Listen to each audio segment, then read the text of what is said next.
Finally, LucidFlux has come back to the crucible.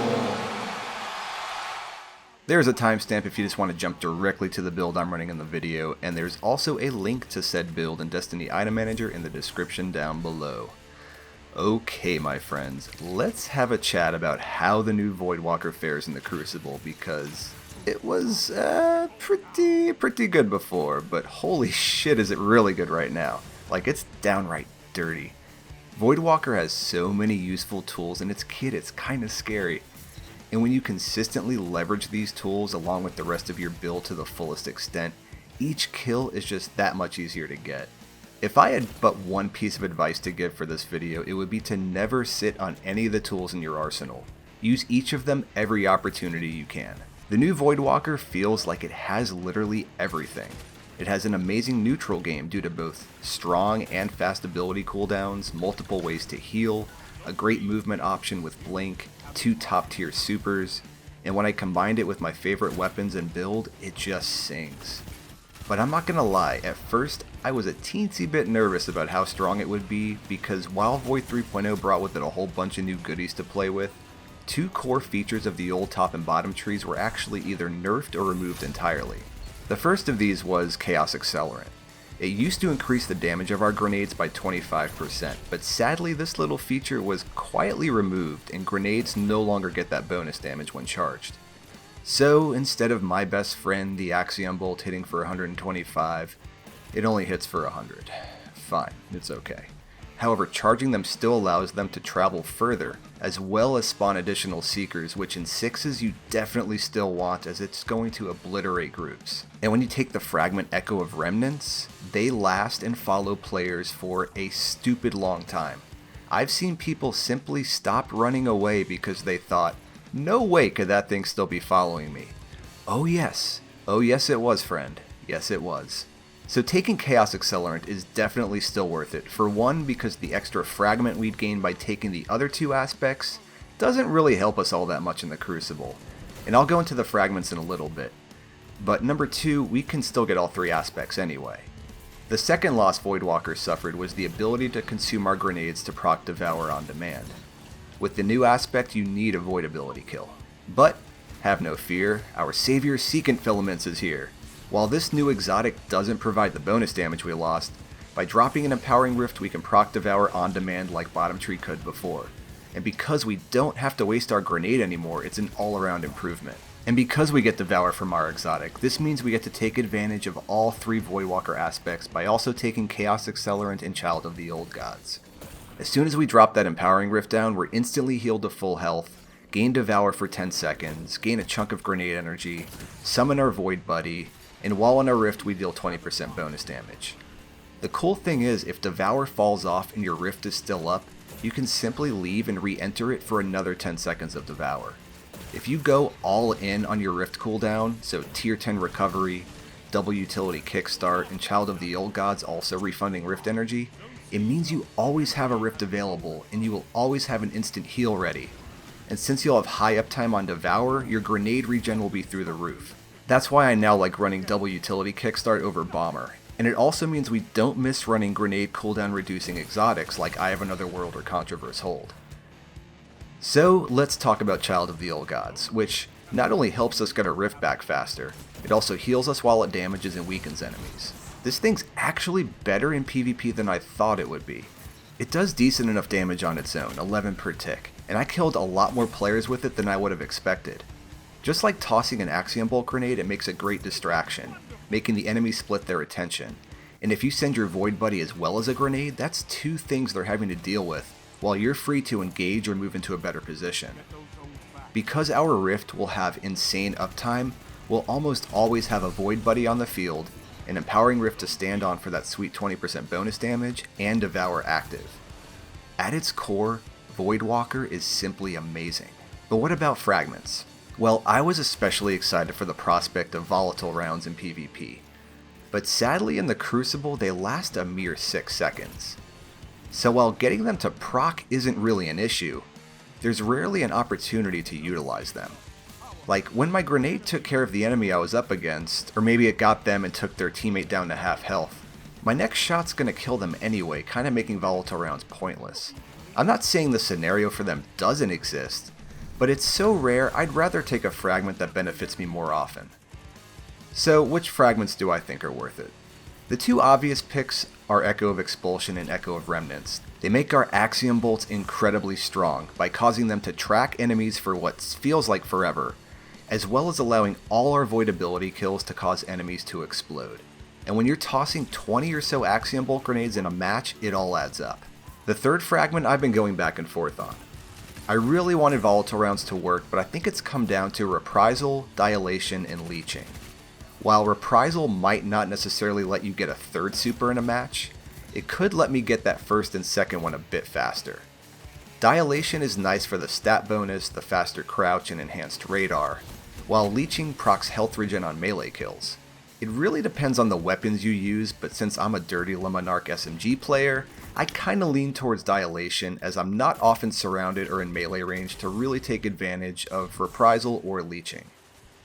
Of course, if you're a shotgun or fusion main, then those would be more appealing for you.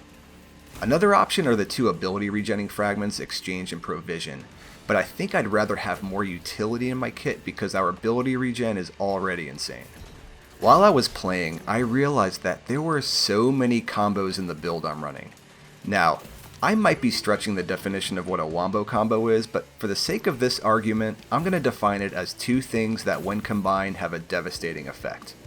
This is what I talked about earlier about using every tool in your kit every opportunity you can. When you constantly weave in your tools, it'll give you a leg up in every engagement. The first and deadliest is the Axion bolt combo. I toss my grenades at nearly every radar blip, or where I expect the enemy team to be. And because of the insane range and tracking on these things, it's incredibly easy to get a hit. Nothing is more satisfying than timing it so that as you line up for a shot, the grenade connects and it's too late for them to do anything about it. The combo happens so fast, there's hardly time to react or duck around cover to heal. Axion bolts may only hit for 100 now, but you have to remember that's still more than half of most players' health, which means they still work just like before to prime or clean up kills. I prefer a little tap of Monarque, but any quick burst of damage will do. You can literally pull this combo off a dozen times a match if not more. When you lead with the grenade, it works as a great distraction, as it often pulls the enemy's focus long enough for you to peek out of cover, get off a shot, and watch as the grenade cleans them up. It also works just as good as a follow-up if the enemy dip behind cover to heal. No you don't. Combo 2 is the Pocket Singularity combo. While the range on the new melee is limited, it does have a bit of tracking which allows it to bend around corners or over cover, but more importantly it pushes the enemy away, or to the side if they have a bit of momentum. But either way, it works great to disorient them long enough for you to finish them off.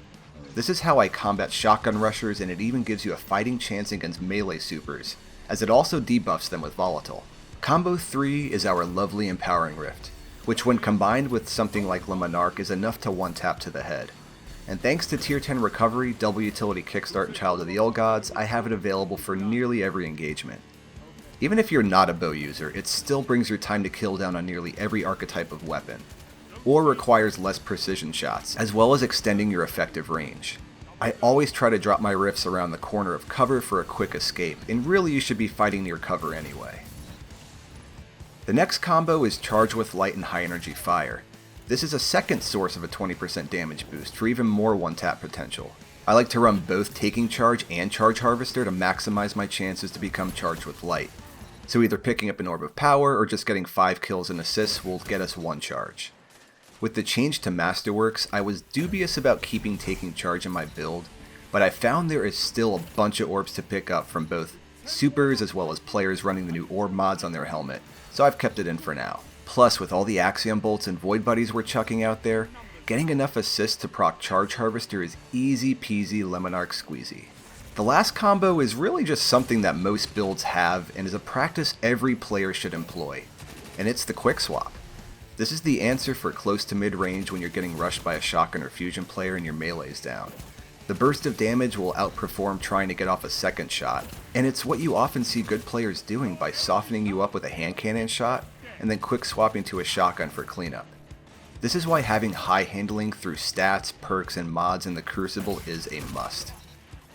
By utilizing your entire kit like this, You are making it so that every engagement is more in your favor. Every little bit adds up. Whether you have a grenade, are empowered by your rift or high energy fire, utilize your melee, or just have to rely on quick swapping, it gives you that extra edge to win more of your engagements. Okay, now that all of that's out of the way, let's take a look at the specifics of the build I'm running. Now, keep in mind, weapon preference is completely subjective. What you're good with is what you're good with. It's totally up to you. Our brains are all wired different, and for me personally, I do best with a bow SMG combo. But it doesn't matter whether you're a pulse, shotgun, hand cannon, bow, fusion, or sniper player. The same premise applies. I've been running the Cataclysm Nova Bomb a lot, but I do want to give Nova Warp a try next, especially because we can first proc Devour before casting our super, which will make us an absolute menace to deal with as each kill will heal us to full. But both super options are great. We must run an Empowering Rift so that Secant Filaments can do their thing. I like to run Blink, but Burst Glide is great too, for the speed if you prefer to run that. And of course Axion Bolt so that we can annoy our opponents till the cows come home. The aspects are Chaos Accelerant and Child of the Old Gods, and we'll get Devour every time we drop an Empowering Rift. Fragments, Expulsion, and Remnants, then one of either Leeching, Reprisal, or Dilation depending on your weapons and overall playstyle. As usual, I like running with Tier 10 Recovery and Discipline, although an argument could be made that because you have Devour working for your grenade regen, that you could instead invest those Discipline points elsewhere. And this is especially true if your main weapon has Demolitionist or Wellspring. I used to run with more Resilience, but I've been getting fine with just 2, and Intellect isn't nearly as important as it once was. I usually run around 5 now, but it's not going to greatly influence the number of supers you get per game. Melee I don't typically invest in either, but I do like having decent mobility for faster strafe speed, and I often run that around 4. For mods, there's nothing really too crazy going on here. I think I stress it in almost every PvP video I make how important it is to run weapon boosting mods such as targeting, dexterity, loaders, and unflinching. So the helmet gets the targeting mods. I like running bow dexterity on my gloves so I can quick swap between my bow and SMG faster, as well as fastball to get those grenades out quicker and further. And I also slot in taking charge here. The chest is taken up by unflinching mods, and because I'm not running a special weapon, I have extra points from not needing to run a scavenger mod on my legs. This is where I run Charge Harvester, and you can either run a holster mod or something like Absolution. Finally, my class item is filled with double utility kickstart and high energy fire. Witch Queen has turned Voidwalker from great into an absolute monster. I can't really think of a build that has more tools at its disposal than this, at least as far as Voidwalker goes. I feel the ability-focused exotics are now completely outclassed, and no longer needed, which really leaves us with things like the Stag, Transversive Steps, and Ophidian aspects, plus the new Secant Filaments to offer the best utility we can. What do you guys think about Voidwalker and PvP now? What builds have you been running? Sound off in the comments below, and I'll see you on the next one.